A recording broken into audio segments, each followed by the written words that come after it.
You ask Tiger to solve. This deals with linear equations with one unknown. The final result is x equals negative 15 over 28.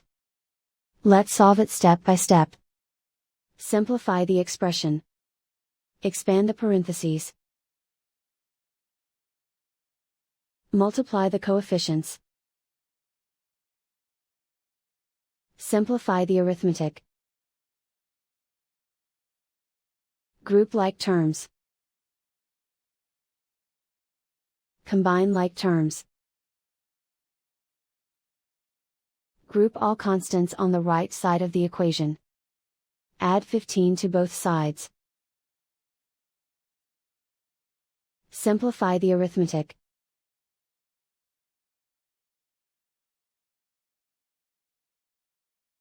Isolate the x.